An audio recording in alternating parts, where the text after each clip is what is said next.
There's a group called the Concerned Citizens for Justice that has been about for 20 years or so, maybe longer, and it has a complaint. It complains about the candidates for chief of police. The complaints about the one that I want to mention, David Roddy, are in the direction of reform, and that would be this group's observation that David Roddy has been behind the surveillance interest in policing today, the digitalization, the use of predictive software and the like by the Chattanooga Police Department, and also that he has been part of a long-term general trend of militarization of police. And I think most recently the question was of armor, either for police dogs or police human beings in Chattanooga, and he made a presentation of showing the armor plates before the city council. This was a couple weeks ago, maybe 3 weeks ago, on a Tuesday, when the council voted illegally to restrain and control Airbnb. And so the story that in the Times Free Press today that doesn't mention any particular person from that group will bother me just a little bit. I couldn't figure out who was giving these observations about Todd Chamberlain from L.A. and also Edwin McPherson and David Roddy. I couldn't figure out who was making these observations, but the group got a very long story starting on the top of Metro page in the Times Free Press, kind of a sourceless, humanless narrative and series of discussions about one administrative claim made against Mr. McPherson and other complaints filed against this LAPD man who is seeking to become the head of the police department in Chattanooga. The Conservative Citizens for Justice has a lot of it right, I think, when it comes to understanding the abuses, but the arguments for reform do not seem to be made by this group of progressive people who support, you might say, atheistic and queer politics in the Chattanooga area, but also have some things right, and that would be concern for the poor and concern for police abuse.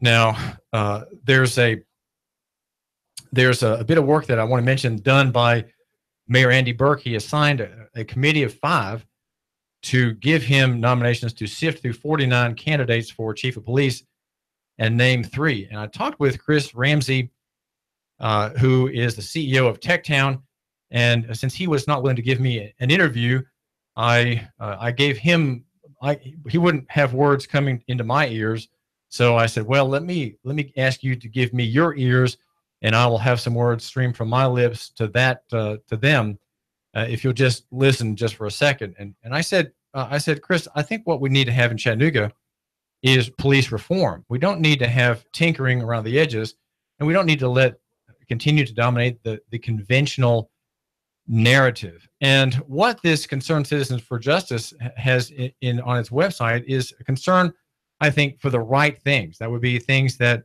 a Christian would care about, things that a libertarian would care about, and that is in the direction of reform of policing and not simply having the best candidate. And we have as Chattanoogans a shot at reform if we have a police candidate who's reform minded. And I don't know that Mr. Ramsey had that in view. He kind of told me that he wasn't going to use any personal opinion in his sifting through the candidates and their resumes on those horrible police department forms.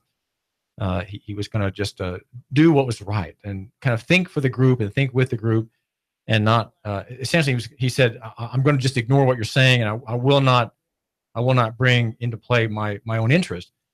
And now, as a black man, part of an abused race, we could say, he should have. And we've covered this issue, I think, extensively with the abuse of 2 citizens in our Rochelle Gelpin story and the Hanson Melvin story. And now we have a new story of Anthony, what's his name? The man who was the man behind the wheel in the Coonrod arrest the other day. And here, reform doesn't. A candidate for reform would not deal with the transportation problem that I'm arguing is strongly present in policing in Tennessee and Chattanooga. But he would work in another area, and that would be the saving of American lives, the ending of the prospect of extrajudicial, summary, statutorily permitted executions of people. And we have in the McPherson execution in East Ridge, 2016 August, we have a picture of that covered at Nooganomics.com. This is David Tulis, the blogger with the biggest pen in Chattanooga. David Tulis, I do thank you for giving me a minute of your time. The Concerned Citizens for Justice needs to be bigger in its ambition. It is thinking too small by just looking at these candidates and not having also words to the effect that there needs to be training in the use of treating and conversation, more of that and less training in killing people. Now, police departments around the country spend, I think by the chart given by a reformer, about 58 hours in proper killing techniques and use of weapons techniques, and maybe 8 hours on how to deal with people who are having mental problems, how to deal with people who do not deserve capital punishment, whom you, by your erstwhile training, are thinking that you have to execute here and now on the spot. And we have police executions all the time. They're a routine phenomenon. You're more likely to be killed by a police officer than you are by a Muslim terrorist. I just want you to know that. Anywhere between, I'm guessing, I've seen different numbers as to the time, how many times more likely you are, anywhere from 12 to maybe 30 times more likely to be killed by a man in blue than a man in a turban with a pack of bombs around his chest or an AK under his shawl. And that is a very sad state of things to admit, and yet I think we must admit it. I want to mention also there's a story about Tim Boyd, the county commissioner. Tim Boyd is doing as county commissioner what every county commissioner should do, and that is look out for the taxpayer. And then as he looks into the operations of commercial government in the county, he becomes more and more vigorous and more, in a way, isolated. And the reason that Tim Boyd has that kind of isolation is that he's right? A man who's right is often going to just stand apart from people who are just playing along, going along, just trying to do their job as commissioner, but not make any waves. And the story that I'm thinking about here is that of Chris Butler, who runs Tennessee Watchdog.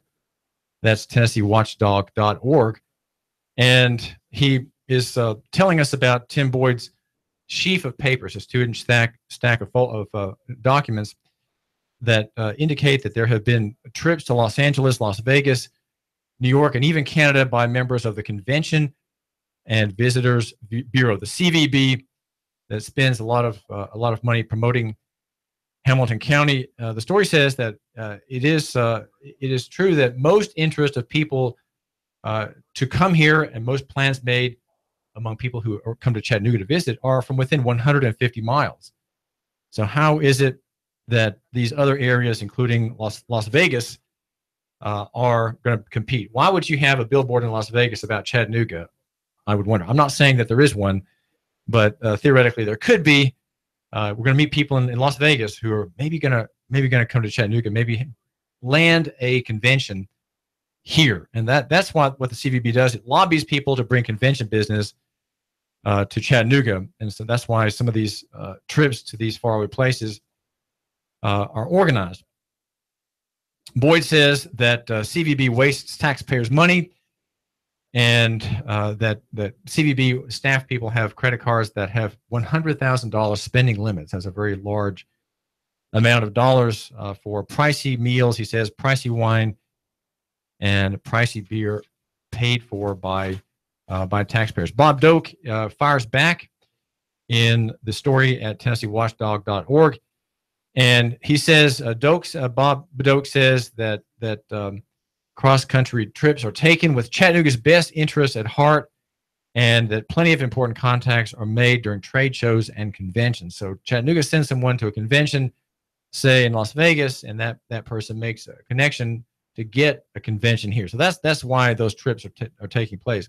I will tell you that the CVB has an independent third-party audit every single year, Bob Doak says. I will also say the county auditor came in and audited 8 years of what we did at the CVB. Our IRS Form 990 is published online every single year. There has been complete oversight. Now, the journalist here, Chris Butler, contacted the other members of the commission. Apparently, did not left messages for all 8 of Tim Boyd's colleagues on the county commission, and did not get a call back or a statement of support of the work of Tim Boyd. Doak says it's almost too laughable to respond to. When we were shopping or looking at office space, we looked at 19 different places, and this turned out to be the best spot for us. He's talking here about the $300,000 taxpayer money spent to refurbish space in an 18th floor penthouse downtown. We got it below market rate during a tough time for people in real estate back in 2010. Doak says Boyd is out of line to take the spending issues at this group to the public, but it gets most of its money, millions of dollars a year, from taxes collected among travelers and visitors to Chattanooga. There's the hotel motel tax, and this group gets most of the county's portion of those collections. I do thank you, David Tulis, here for joining me here at Nooga Radio, 1240 AM. We're live on Facebook at Nooga Radio, and live on YouTube also at Hot News Talk Radio. That's our company is Hot News Talk Radio, and that's our channel name on YouTube. I'm thinking about the double whammy that we hear about in the Jay Hirsch arguments yesterday. I'll give you a nutshell of what happened yesterday in Nashville in the Court of Appeals. Jay Hirsch, an independent businessman and a devout Christian in Lawrenceburg, Tennessee, made a case overturning two things. One is a statute, the intent to go armed statute. He is saying is illicitly vague. It's unconstitutionally vague because it's void for vagueness, because it's impossible to know how to obey it. The whole statutory regime, John Harris at Tennessee Firearms Association tells me, is full of traps, all kinds of traps.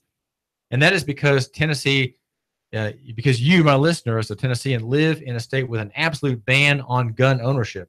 There is a ban on gun ownership. That's right. It's a ban, an outright ban. But what happens is the statute allows for defenses. And the defenses might be everything from, well, you were at your house. It's illegal to have it, but you were at your house, and so that's a defense. It's not an exception or an exemption. It's a defense. So you can still be charged in a harassing charge and offer at some point in the proceedings the defense that you had a permit, that it was on land that you own, it was at your business, it was at your house, that you were out hunting, that you were involved in other lawful activities and the like. But it is a system of traps. There are many traps. As we hear, you can be in a park, and if you don't know that a school has some equipment stored at that park, converting the whole park into a school, you can be charged criminally with a felony for having a firearm in that park, though you are legally allowed to have firearms in parks in the law. So the law, with its defenses creating quasi exceptions from the total ban, is just confusing, wicked, and sort of unknowable. So going to the heart of the matter on the right to bear arms is the Hirsch argument that the whole thing should be thrown out. And that is part one of the double whammy. The second part is the argument by Jay Hirsch, the Christian man. He's called the fiddle man of Lawrenceburg, the fiddle man of Lawrence County, is that the commercial driver's license regime, with its regulation of commerce, is being unlawfully extended, given that even private users of the road are harassed and charged and arrested for using the road privately. He says that the high court needs to make it clear that people who are not in commerce are not subject to commercial regulation under Title 55. Again, Title 55 is the driver's license statute that has all the motor vehicle code in it. And there's a difference between a motor vehicle and a car. Okay, they're not the same thing. There's a difference between a truck and a motor vehicle. There's a difference between traveling behind the wheel of a car or truck and a vehicle. The latter is commercial. The former is constitutionally protected. And that's the argument that Jay Hirsch is making. He's making an appeal that it would enfranchise and liberate thousands and thousands of people, even hundreds of them, probably tens of hundreds of them in the Chattanooga area.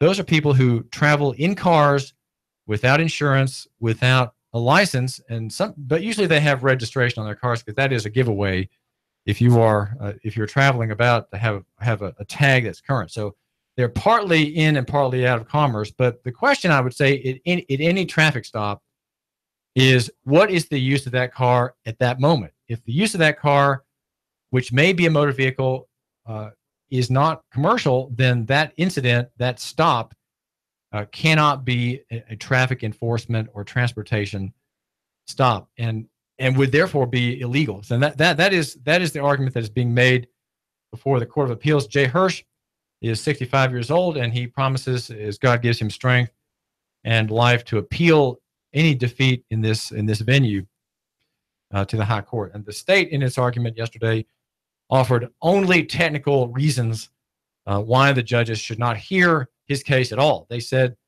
the attorney, Todd Ridley, very young attorney general, said that Jay Hirsch did not raise the issues properly.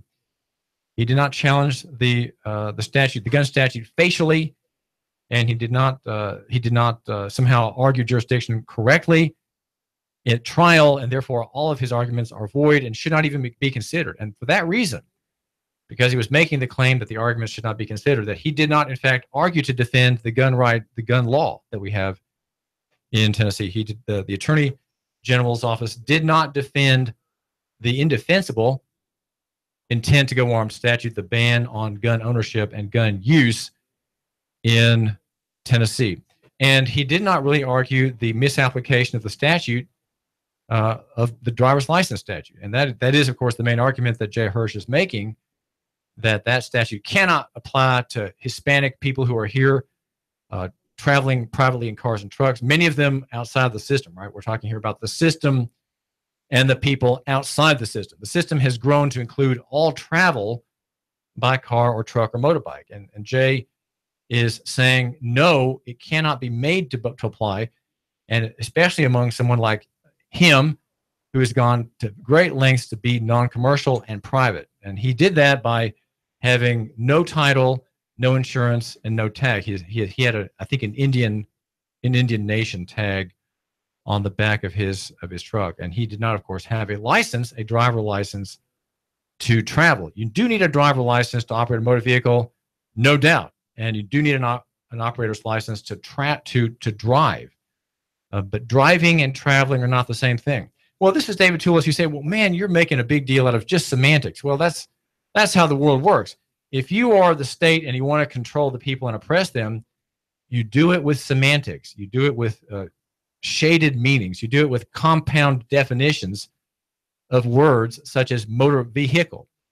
And you take control in the end by deception. And that's what we're living under today on many fronts, not just travel and not just the right to bear arms. We're living under the threat of words which are vague, yet words which carry the force of policing, the force of handcuffs, of jail cells, of interrogations, of bookings, of visits to magistrates, of trials, of prison terms. Again, prison terms for people who have done nothing wrong, who've done no sin, who've committed no injury to anybody, but who have attempted to assert their liberties. These are free market issues. These are local economy issues, because I know here in Chattanooga we have people of the same stripe. There are many of them. I happen to know one or two of them. Those are free travelers who just refuse to be involved in commerce and who have made efforts to exercise and assert a right. And that's what we want to do, because in the assertion of rights,